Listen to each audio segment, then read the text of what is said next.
Thanks for joining us. I'm Tammy Mutasa. We're following breaking news. The family of Kitty Dukakis, the wife of former Massachusetts Governor Michael Dukakis, is remembering her life. The state's former First Lady died surrounded by her family overnight. Mrs. Dukakis was an advocate for several social causes, including homelessness. She also battled alcoholism and depression, openly sharing her struggles in her 1990 memoir. Mrs. Dukakis worked tirelessly on Holocaust education and pushed for women's representation in the government.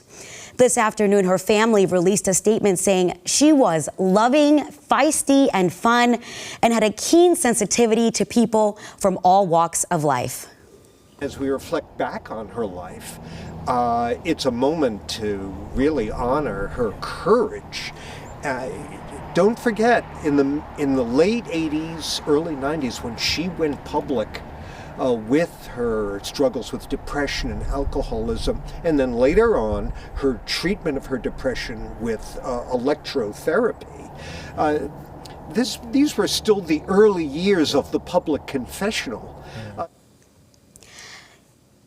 Kitty Dukakis was 88 years old. Governor Maura Healey issuing a statement on the passing of the former First Lady Kitty Dukakis, saying, "I am saddened to hear about the passing of Kitty Dukakis, who was a force for good in public life and behind the scenes."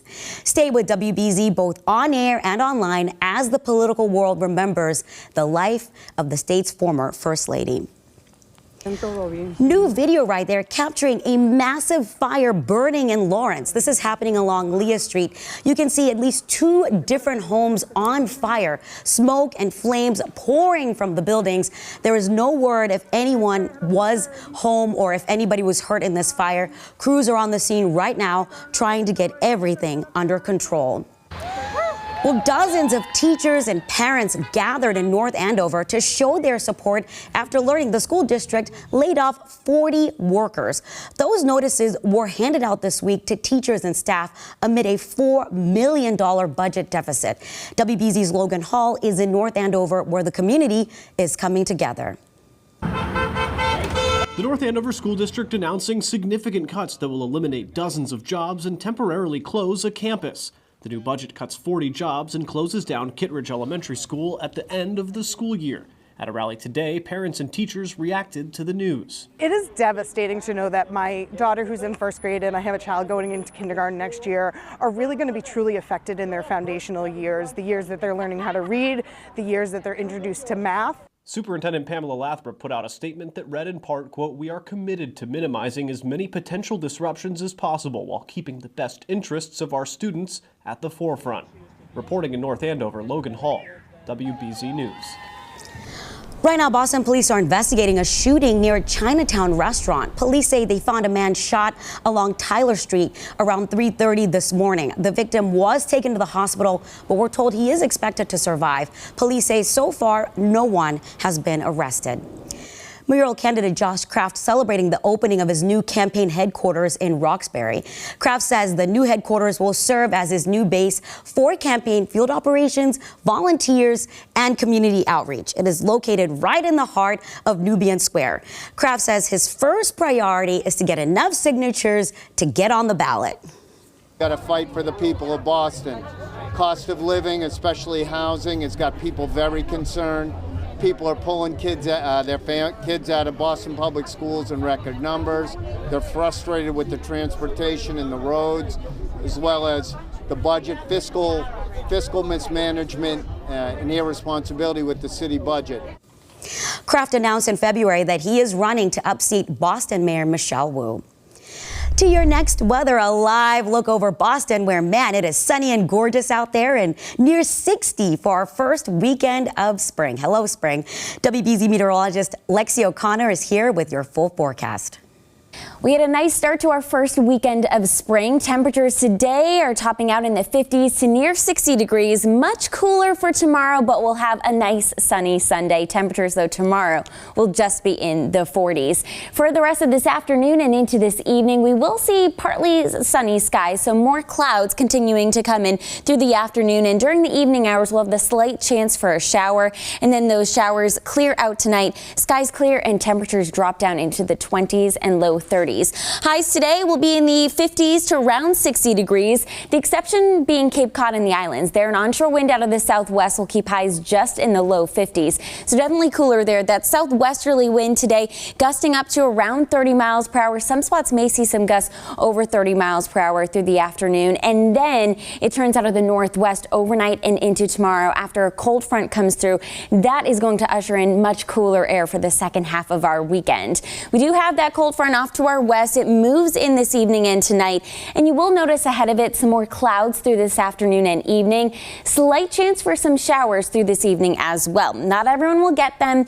Best chance for a shower will be across the interior, and the timing is going to be during the evening hours. So between 7 o'clock right there around 10 o'clock, we'll continue to see these showers, this line of showers move east. It does look like they will break apart a bit as they move farther to the east, and then we're looking at clearing skies overnight tonight and into tomorrow, setting the stage for a nice sunny Sunday for us.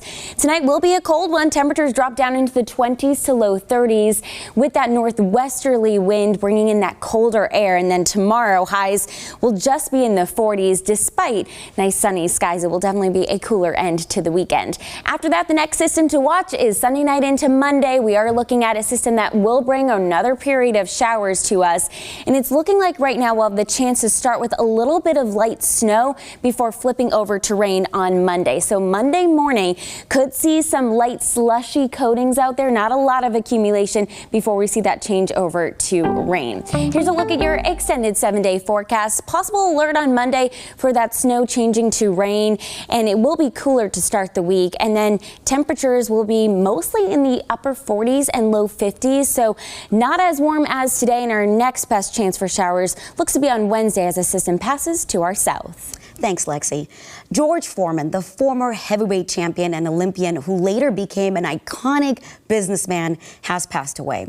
Foreman was a true heavyweight, both in and out of the ring. He began his boxing career by winning an Olympic gold medal when he was just 19 years old.